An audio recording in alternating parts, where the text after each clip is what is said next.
Video like जरूर कर लीजिए और ऐसे वीडियो लगातार फ्री में पाने के लिए चैनल को तुरंत सब्सक्राइब कर लीजिए और बेल आइकन को जरूर टैप कर लीजिए ताकि आगे भी सारे वीडियो आपको मिलते रहे। यूट्यूब में फॉलो करते हैं तो प्लीज ये वाला फ्री टेलीग्राम चैनल जरूर ज्वाइन कर लीजिएगा। सारे नोटिफिकेशन सारे अपडेट यहीं पे आते हैं, ध्यान रखिए।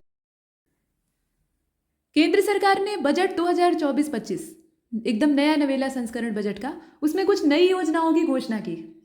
होता यह है कि कुछ नई स्कीम लॉन्च होती है हर बजट में, हर बार जब बजट आता है। इस बार तो आप देखेंगे चुनाव भी बीता तो उसके बाद दोबारा जब नई सरकार बनी, मतलब नई लोकसभा का गठन हुआ, तो उसमें फिर से बजट आया, तो नई घोषणाएं हुई और कुछ पुरानी योजनाओं के साथ भी कुछ रद्दोबदल किया जाता है, वो भी जानने लायक है, तो इसमें शामिल किया गया है। तो एक छोटा सा वीडियो है, ध्यान से देखिए। सबसे पहले आप यहाँ एक पूरा गुच्छा देख रहे हैं। गुच्छा मतलब 5 योजनाएं एक साथ, और उसका पूरा एक पहल का पैकेज यहाँ बनाया गया है। मतलब ये 5 स्कीम्स जो है पैकेज के तौर पे प्रधानमंत्री की 5 योजनाओं और पहलों का पैकेज। देखिए, सरकार ने 2 लाख करोड़ रुपए के केंद्रीय परिव्यय के साथ, मतलब केंद्र इसमें खर्चा बर्चा उठा रहा है, और कितना, 2 लाख करोड़। तो इसके साथ 5 साल की अवधि में, 5 साल का इसमें समय दिया गया है, उसमें 4.1 करोड़ युवाओं के लिए रोजगार, कौशल और अन्य अवसरों की सुविधा के लिए प्रधानमंत्री की 5 योजनाओं के पहलों के पैकेज की घोषणा की गई। ठीक, तो इसमें पूछा यह जा सकता है कि भाई इसकी अवधि कितनी है, कितनी धनराशि इसमें आवंटित की गई और कितने युवा इससे लाभान्वित होंगे। बाकी क्षेत्र तो आप देख ही रहे हैं इसका, ठीक है, एम्प्लॉयमेंट जनरेट करना, स्किल डेवलप करना, यही सब है। तो अब इसमें जानने लायक बात क्या हो सकती है? देखिए, पैकेज के हिस्से के रूप में रोजगार संबद्ध प्रोत्साहन के लिए, रोजगार संबद्ध प्रोत्साहन इसलिए क्योंकि कोरा प्रोत्साहन किसी काम का नहीं, उसके साथ जब तक कि रोजगार की संभावना न हो। तो रोजगार संबद्ध प्रोत्साहन के लिए निम्नलिखित 3 योजनाओं को लागू किया जाएगा, और ये जो 3 योजनाएं हैं अभी आप नीचे देखेंगे, और ये सभी ईपीएफओ में नामांकन पर आधारित होंगी। पहली बार रोजगार पाने वाले कर्मचारियों को पहले तो पहचाना जाएगा कि इन्हें नई नई नौकरी मिली। उसके बाद कर्मचारियों और नियोक्ताओं की सहायता पर ध्यान केंद्रित किया जाएगा। पहले तो ये पता किया जाएगा कि पहली बार एम्प्लॉयमेंट किसको प्राप्त हुआ है। तो रोजगार से जुड़ी हुई प्रोत्साहन योजना में आप इसका जो ए वाला पार्ट है उसको देख रहे हैं। ये पहली जो स्कीम, इसमें क्या है कि पहली बार रोजगार पाने वाले जो लोग हैं उन्हें कवर किया जा रहा है, और सभी औपचारिक क्षेत्रों में नए प्रवेशक जो हैं, नए जो आगंतुक हैं, आने वाले लोग हैं, उनको 15,000 रुपये तक की 3 किस्तों में 1 महीने का वेतन दिया जाएगा, और 210 लाख युवाओं को लाभ मिलने की इसमें उम्मीद है। सिर्फ ये एक एस्टिमेट लगाया गया, तो ये आंकड़े बड़े काम के हैं, इनको ध्यान दीजिएगा। 3 इसमें किस्तें होंगी और ये 2 साल तक चलेगी। इस योजना की जो अवधि है ये 2 साल की होगी। एलिजिबिलिटी क्या है, तो भाई आप इसमें देख लीजिए कि पात्रता सीमा 1 लाख प्रति माह का वेतन, ठीक है, और ये सभी क्षेत्रों में काम करेगी, इसमें कोई सेक्टर नहीं बांटा गया है। तो ये पहला पार्ट था इसका। दूसरा जो आप देख रहे हैं ये है रोजगार से जुड़ी हुई प्रोत्साहन योजना, यानी एम्प्लॉयमेंट लिंक्ड इंसेंटिव स्कीम इसको कहा जाता है। बी वाला part, job creation in manufacturing, ठीक है, इसका जो मोटिव है वो साथ में दिया हुआ है, इसलिए आपको पता होना चाहिए। तो अब इसमें विनिर्माण क्षेत्र में पहली बार कर्मचारियों की पर्याप्त भर्ती के लिए, जो कि पर्याप्त हो विनिर्माण के क्षेत्र को बेहतर बनाने के लिए, उसके लिए इसको लागू किया गया है। और पहले 4 वर्षों के लिए विनिर्दिष्ट पैमाने में ईपीएफओ योगदान के लिए कर्मचारी और नियोक्ता, सिर्फ इसमें कर्मचारी नहीं शामिल है, उनके साथ साथ जो नियोक्ता है, मतलब एम्प्लॉई और एम्प्लॉयर, दोनों को इसमें शामिल किया गया, दोनों को प्रोत्साहित किया जाएगा। मतलब सिर्फ आप कर्मचारी को प्रोत्साहित कर देंगे तो उससे क्या होगा, रोजगार देने वाला व्यक्ति भी तो मोटिवेट होना चाहिए इस मंदी के ज़माने में। मतलब रोजगार जो दे रहा है वो निश्चित तौर पर बहुत से लोगों की आजीविका, उनका जो भरण पोषण है उनको धारण किए हुए, तो उसे भी कुछ प्रमोशन मिलना चाहिए। तो यहाँ पर प्रोत्साहन दोनों को दिया जाएगा, और 30 लाख युवाओं को इससे लाभ मिलने की अपेक्षा है। 30 लाख युवा जो है वो इससे लाभान्वित होंगे, ध्यान दीजिएगा। और ये भी 2 साल तक चलेगी, जैसे पीछे आपने देखा था ना 2 साल तक, वैसे ये भी, और इसमें भी वही 1 लाख प्रति माह का वेतन पात्रता के तौर पर रखा गया। इसके बाद जो सी वाला पोर्शन है उसको भी देखते हैं। ग कहिए चाहे सी कहिए, जिधर से गिनिए कोई फर्क नहीं पड़ता, इसमें उद्देश्य पता होना चाहिए।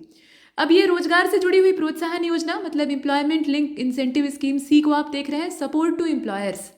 यहाँ एम्प्लॉय की बात नहीं हो रही है, एम्प्लॉयर्स की बात हो रही है, यानी जो नियोक्ता है, यानी जो नियुक्ति देने वाले लोग हैं, रोजगार देने वाले लोग हैं, उनकी बात हो रही है। तो अब यहाँ पर सरकार सभी नए कर्मचारियों के लिए 2 साल तक नियोक्ताओं के 3,000 रुपये प्रतिमाह तक के ईपीएफओ अंशदान की प्रतिपूर्ति करेगी। यहाँ प्रतिपूर्ति का काम कौन करेगा, ये सरकार का काम है, और यह उन नियोक्ताओं पर लागू होगा जो कि बेसलाइन, अब बेसलाइन का यहाँ क्या मतलब हो सकता है, तो पिछले वर्ष के ईपीएफओ कर्मचारियों की संख्या उससे कम से कम, यानी बेसलाइन से कम 2 कर्मचारियों या 5 कर्मचारियों द्वारा रोजगार को बढ़ाने का काम करते हैं। सिर्फ वही नियोक्ता, सिर्फ वही नियुक्ति देने वाले व्यक्ति जो हैं वो इस दायरे में आएंगे, ठीक है। और उच्च स्तर को बनाए रखते हैं। सीधी बात है कि जब एम्प्लॉयमेंट हर साल उनकी कंपनी में बढ़ रही है, मतलब ऐसा नहीं है कि एक साल जितने एम्प्लॉय उन्होंने रखे अब उसमें से छंटनी करके निकाल दिया और उससे कम रख रहे हैं या संख्या लगातार घट रही है, इसमें वो लगातार ही अपने काम को फैला रहे हैं और साथ में एम्प्लॉयमेंट जनरेट कर रहे हैं, तो उन्हें प्रोत्साहन दिया जाएगा। और उसके साथ साथ एक खास बात ये भी है कि पार्ट बी के तहत आने वाले कर्मचारियों के लिए ये लागू नहीं होती। अभी पार्ट बी को हमने देखा ना यहाँ पर, तो उसके तहत आने वाले कर्मचारियों पर ये लागू नहीं होती है। और हाँ, पार्ट ए के लाभ के तहत इसमें आप देखेंगे कि इसका जो लाभ है वो अतिरिक्त होगा। जो पार्ट ए के तहत हमने सब्सिडी की बात की थी, तो ये जो लाभ यहाँ पे मिल रहा है वो उसमें अलावा, मतलब उसके अलावा जुड़ेगा अतिरिक्त तौर पे। योजना ये भी 2 साल के लिए है और पात्रता सीमा वही सेम है, इसमें कोई परिवर्तन नहीं है, इसको आप देख रहे हैं। इसके बाद आप देखें चौथी योजना, 3 हमने देखा, चौथा देखते हैं। तो इसमें कौशल कार्यक्रम है, स्किल प्रोग्राम है, क्योंकि जब तक कौशल नहीं है तब तक आपको रोजगार कौन देगा। और भारत में जो स्ट्रक्चरल अनएम्प्लॉयमेंट है उसमें यही तो दिखाई देता है कि काम की कमी नहीं है, काम बहुत है। और जो इच्छुक युवा है उनकी भी कमी नहीं है, लेकिन ट्रेंड नहीं है, स्किल नहीं है उनके पास उस काम को करने के लिए। फिलहाल कौशल कार्यक्रम और औद्योगिक प्रशिक्षण संस्थानों का उन्नयन 5 साल की अवधि में होगा क्या कि 20 लाख युवाओं को कुशल बनाया जाएगा, स्किल्ड बनाया जाएगा, ताकि वो एम्प्लॉयमेंट अपने आप प्राप्त कर सके या जनरेट कर सके, दोनों चीज़ हो सकती है। और 1000 औद्योगिक प्रशिक्षण संस्थानों की स्थापना की जाएगी, मतलब जो परिणाम उन्मुखीकरण है उसके साथ हब और स्पोक व्यवस्था में उन्हें उन्नत किया जाएगा। मतलब जो पहले से चल रहे औद्योगिक प्रशिक्षण संस्थान यानी इंडस्ट्रियल ट्रेनिंग इंस्टीट्यूट हैं उन्हें और बेहतर बनाया जाएगा। और सबसे बड़ी बात यह है कि उन्हें परिणाम उन्मुखी बनाया जाएगा, मतलब वहाँ से ट्रेनिंग लेकर स्किल सीख कर कोई कोर्स करके अगर कोई युवा निकलता है तो वो काम का सिद्ध हो, ऐसा ना हो कि सिर्फ फर्जी डिग्री लेके घूम रहा है। तो ये कौशल उनके अंदर, मतलब उन संस्थानों के अंदर भी डेवलप किया जाएगा। और इसमें वही 200 हब और 800 स्पोक ITI जो है ये सभी उद्योगों के सहयोग के साथ स्थापित हुए। खास बात ये है, देखिए इसमें राज्यों और उद्योग के सहयोग के साथ ये नई केंद्र प्रायोजित योजना है। अब इसमें जो धनराशि की बात की गई है, 5 साल में कौशल के परिणाम और गुणवत्ता पे इसमें ध्यान केंद्रित किया जाएगा कि स्किल जो डेवलप हम लोग कर रहे हैं वो बेहतर तरीके की हो, सिर्फ नाम मात्र की नहीं हो। ऐसी स्किल डेवलप करें कि वो रोजगार दिला के ही माने, मतलब कोई कोर्स करने के बाद या कोई कौशल सीखने के बाद, कोई हुनर सीखने के बाद कोई ऐसे निकम्मा ना घूमे, इसका ये मतलब है। तो 5 वर्षों में 60,000 करोड़ रुपए, ध्यान से देखिएगा, अच्छा खासा बजट आवंटन है, 60,000 करोड़ रुपए का कुल खर्चा आएगा। अब ये जो 60,000 करोड़ रुपए का टोटल खर्च है, इसमें से पूरा भारत सरकार नहीं उठाएगी, इसमें राज्यों को भी देखना पड़ेगा। तो भारत सरकार इसमें 30,000 करोड़ रुपए का अपना योगदान देगी, राज्य सरकारें अपनी तरफ से 20,000 करोड़ लगाएंगी, और जो उद्योग हैं CSR फंडिंग के साथ उनकी जो इसमें योगदान राशि है वो 10,000 करोड़, तीनों को इसमें अपना अपना देना पड़ेगा। तो ये चीज़ आपने देखी। इसके बाद आप देख रहे हैं 5वीं योजना को, ये इंटर्नशिप के अवसर देगी। कौशल आपने प्राप्त कर लिया, अब आपको इंटर्नशिप मिलनी चाहिए, तभी तो प्रोत्साहन मिलेगा, है ना। तो इंटर्नशिप की अपॉर्चुनिटी यहाँ पर उपलब्ध होंगी। और 5 वर्षों में, 5 साल का जो डाटा रखा गया है, 5 वर्षों में 1 करोड़ युवाओं को 500 शीर्ष कंपनियों में, ठीक है, 500 से ज़्यादा भी हो सकती हैं, शीर्ष कंपनियाँ कई सारी हैं, तो 500 शीर्ष कंपनियों में इंटर्नशिप के मौके दिए जाएंगे। अब जो यहाँ पर CSR फंड है उसके माध्यम से 6,000 की एक मुश्त सहायता के साथ साथ 5,000 प्रति माह का भत्ता भी दिया जाएगा, यानी अच्छा खासा प्रोत्साहन है, मतलब बहुत एकदम एक क्वालिटी का नहीं है, लेकिन नहीं से कुछ अच्छा। और शीर्ष कंपनियों के द्वारा 1 करोड़ युवाओं को कुशल बनाया जाएगा, कंपनियां भी ट्रेनिंग देने का काम करेंगी, ये इसमें एक खास बात है, ठीक है। और 5,000 का जो मासिक भत्ता है उसके साथ 12 महीने की प्रधानमंत्री इंटर्नशिप भी इसमें शामिल है, उसको भी आप देख रहे हैं। अब उन लोगों के लिए ये लागू होती है जो कि नौकरी नहीं कर रहे हैं। अगर आप नौकरी कर रहे हैं तब किस बात की इंटर्नशिप, तब तो आप कहीं ना कहीं काम पाए हुए हैं, आपको मंथली या जैसे भी सैलरी मिलती है वो मिल रही, तो आप निकम्मे तो नहीं हैं। ये उनके लिए है जो टोटल एकदम नौकरी से जुदा है और पूर्णकालिक शिक्षा में भी शामिल नहीं है, यानी पढ़ाई भी नहीं कर रहे हैं। ऐसा ना हो कि आप छात्र हैं और आप कहें कि हम बेरोजगार हैं, अभी तो आपने पढ़ाई ही नहीं पूरी की। आप कम से कम शिक्षित होने चाहिए। और दूसरी चीज़, 21 से 24 वर्ष की अंदर के आयु के जो युवा हैं वही इसको आवेदन, मतलब इसके लिए आवेदन कर सकते हैं। यानी आपने एक तरह से ग्रेजुएशन पूरा किया है और उसके बाद आपको काम नहीं मिल रहा है और किसी नौकरी को आपने अभी तक नहीं किया हुआ है, तो आप इसके लिए हकदार बनते हैं, ठीक। कंपनियों की इसमें स्वैच्छिक भागीदारी है और इसमें आप ये भी देख रहे हैं कि जहां भी लागू हो राज्य सरकार की पहलों के साथ समन्वय किया जाएगा, मतलब कंपनियों को सहयोग तो देना ही पड़ेगा। अब ये कह दिया गया कि भाई टॉप जो 500 कंपनियां हैं वहां पर आपको इंटर्नशिप मिलेगी। अब कंपनियां ही सपोर्ट नहीं कर रही हैं, ऐसे हो नहीं सकता, तो करना पड़ेगा। योजना का चरण 1 से 2 साल का, और फिर उसके बाद वाला जो चरण चलेगा वो 2 से 3 साल का होगा। तो पहले तो पहला चल जाए, उसके बाद जब आगे वाला चरण होगा तो देखा जाएगा। तो यहाँ से अब मामला बदलता है। पूर्वोदय योजना को आप देख रहे हैं, इसकी अवधारणा की सार्वजनिक घोषणा मोदी जी के द्वारा 2015 में ओडिशा का जो पारादीप है, पारादीप आप समझ ही रहे हैं, तो वहाँ पर एक बैठक के दौरान की गई थी, जब उन्होंने इंडियन ऑयल कॉरपोरेशन लिमिटेड को एक तेल रिफाइनरी समर्पित की थी। तो इसमें यह कहा गया था कि भारत को एक विकसित राष्ट्र बनाने के लिए, अभी हम विकासशील हैं, विकसित बनाने के लिए देश के पूर्वी हिस्सों का विकास करना होगा, पूर्वी हिस्से। और फिर वित्त मंत्री जी के द्वारा अपने बजट भाषण में 2024 वाला जो था उसमें, मतलब ये जुलाई वाला बजट है जब सरकार फिर से गठित होती है, तो उसमें इस योजना को घोषित किया गया। इसका पीछे का बैकग्राउंड यहाँ दिया हुआ है कि एक बार इसका उल्लेख किया गया था 2015 में, उसी को आधार बना के इसे लॉन्च किया गया। ठीक, तो अब आगे इसमें देख लेते हैं क्या चीज़ है। फोकस ये है कि जो पूर्वी क्षेत्र हैं, देश के पूर्वी हिस्से हैं, वहाँ पर मानव संसाधन विकास, बुनियादी ढांचा और आर्थिक अवसरों का सृजन किया जाए। ठीक है, ह्यूमन रिसोर्सेज जो है उनका डेवलपमेंट किया जाए, इंफ्रास्ट्रक्चर को बेहतर बनाया जाए और इकोनॉमिक अपॉर्चुनिटी वहाँ जनरेट की जाए ताकि लोग वहाँ पर लाभान्वित हों। अब पूर्वी क्षेत्र में 5 राज्यों को यहाँ रेखांकित किया गया है। इसमें आप देखेंगे बिहार, ओडिशा, झारखंड, पश्चिम बंगाल और आंध्र भी इसमें शामिल है, ध्यान दीजिएगा। तो ये सर्वांगीण विकास के लिए, मतलब इन राज्यों का सर्वांगीण विकास हो सके, और कहा जाए कि इसमें जो हमारी परंपराएं हैं, क्योंकि पूर्वी लोग जो हैं वो अपनी परंपराओं और अपनी मान्यताओं से बहुत बारीकी से जुड़े हुए होते हैं। वैसे तो भारत में हर जगह अपनी परंपरा और मान्यता का सभी सम्मान करते हैं, लेकिन यहाँ खास तौर पे पूर्वी राज्यों की ओर फोकस। तो कहा गया कि अपनी परंपराओं और जो मान्यताएं हैं उनसे समृद्ध हैं। 5 राज्यों में से सरकार ने बिहार पर खास जोर दिया हुआ है, और क्यों इस बार ज़्यादा जोर दिया गया है वो भी आप जानते हैं। ठीक है, बिहार का बहुत बड़ा योगदान है सरकार को गठित करने में, तो इसलिए बिहार को ज़्यादा प्रमोट करना ये तो बनता है, नहीं तो हर बार बिहार का इतना हालचाल नहीं लिया जाता है।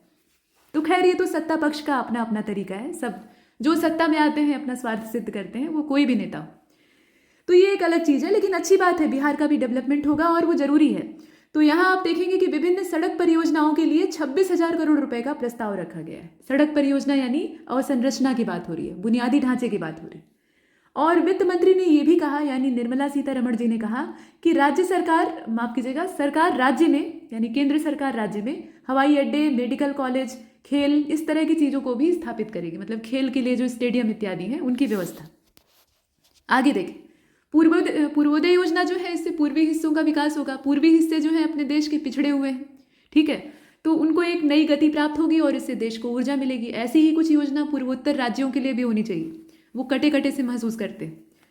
तो गृह मंत्री जी के द्वारा कहा गया कि ये योजना जो है ये पूर्वी क्षेत्र के विकास को गति देगी। अब इसमें वही तारीफ की गई है योजना की, और कुछ खास बात नहीं है। ठीक है, वही उद्देश्य लिखा हुआ है और कहा गया कि आत्मनिर्भर भारत के निर्माण में ये सब महत्वपूर्ण भूमिका निभाएंगे।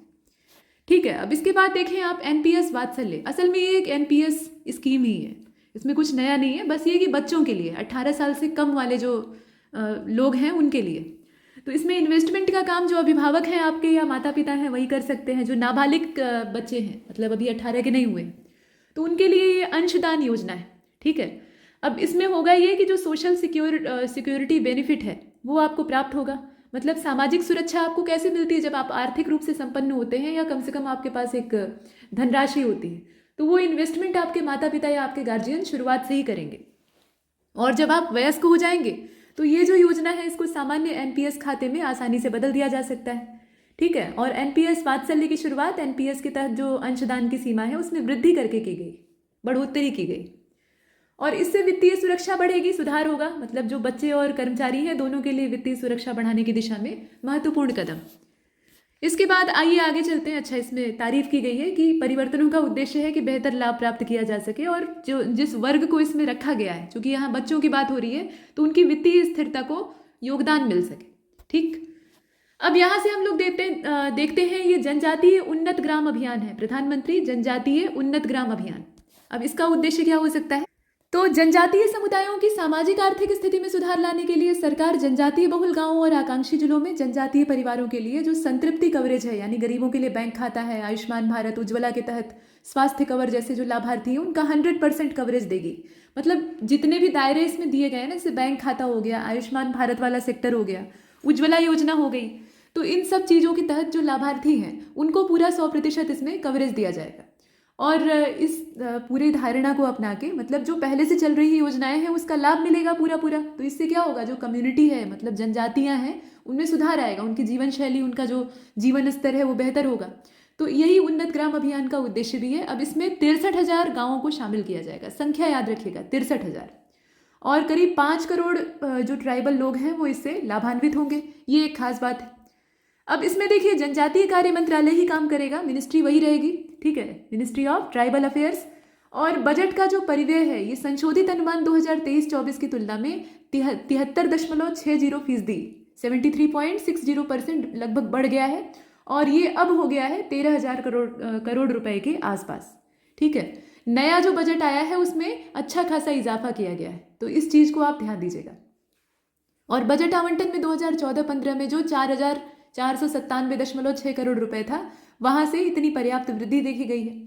तो अभी का जो हालिया इसका बजट का पूरा आंकड़ा है, मतलब राशि है, उसको आप याद रखिएगा, और कितनी वृद्धि हुई है, कितना बढ़ा है, वो दिमाग में रखिएगा, ठीक। तो अब यहाँ पर खास बात क्या हो सकती है, इसमें जनजातियों का विकास करना, उनके लिए जो जितनी भी नीतियाँ पहले से चल रही हैं या कोई आवश्यक है तो नई नीति भी बनाए और उनका पूरा एक समेकित विकास किया जाए। और इसमें जनजातीय कार्य मंत्रालय ही नोडल एजेंसी के तौर पे काम करता है। आदिवासी उप योजना यानी जो TSP है, यानी ट्राइबल सब प्लान, उसे अब एक नए नाम से जाना जाएगा, वो है development action plan for scheduled tribe, यानी DAPST। ये इसका नया नामकरण है, इसको ध्यान दीजिएगा, ठीक। और 42 मंत्रालय और विभाग, मंत्रालय अकेले नहीं, इसमें विभाग भी शामिल हैं, जैसे कि शिक्षा है, स्वास्थ्य है, कृषि है, जितने भी बुनियादी ढांचे होते हैं, सिंचाई, सड़क, आवास, विद्युतीकरण, रोजगार सृजन, कौशल विकास, ये सारे जो क्षेत्र हैं, यहाँ पर आदिवासियों के लिए विकास परियोजनाओं हेतु हर साल अपने कुल योजना आवंटन का 4.3 से लेकर 17.5% तक धन आवंटित करते हैं। मतलब ये सारे जो मंत्रालय और विभाग हैं, इनके माध्यम से इतना जो धन है ये आवंटित किया जाता है सिर्फ और सिर्फ आदिवासी समुदाय के लिए, यानी जनजातियों के लिए।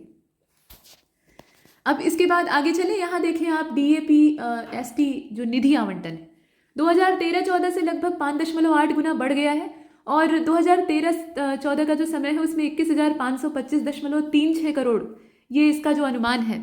और अनुमान 2024-25 में कितना हो गया, तो 1,24,908 करोड़ रुपए, ठीक है। अब इसमें 6,399 करोड़ रुपए की धनराशि आवंटित की गई है जो मॉडल आवासीय विद्यालय, मतलब एकलव्य मॉडल आवासीय विद्यालय है उनके लिए। तो ये सारी चीज़ें आप देख रहे हैं। इसके बाद PM सूर्य हर घर मुफ्त बिजली योजना, इसमें सोलर पैनल लगाने की बात है, और इसमें उत्तर प्रदेश और असम सहित राज्यों में, मतलब जितने भी राज्य हैं वहाँ पर इसे लागू किया जाएगा, और इसके लिए वही फ्री बिजली की बात है। 300 यूनिट तक आपको जो सौर ऊर्जा है उसका लाभ मिलेगा, तो उतनी बिजली आपकी बचेगी। तो ये एक सरकारी योजना है, 15 फरवरी 2024 को इसको शुरू किया गया था। सब्सिडी के द्वारा इसमें प्रयास को बढ़ावा दिया जाएगा, और 1 करोड़ घरों को हर महीने 300 यूनिट मुफ्त बिजली मिल सके, इसकी व्यवस्था की जाएगी।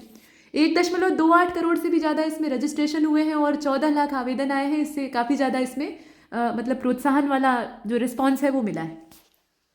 तो ये आप देख रहे हैं, इसमें 1 करोड़ घरों को मुफ्त बिजली मिलेगी, 300 यूनिट प्रति माह का इसमें रिकॉर्ड रखा गया, और अब तक इतने पंजीकरण प्राप्त हुए। वही चीज़ यहाँ पर अंग्रेजी में है, इसे आप देखें, और यहीं पर हमारी बात समाप्त होती है, ठीक है।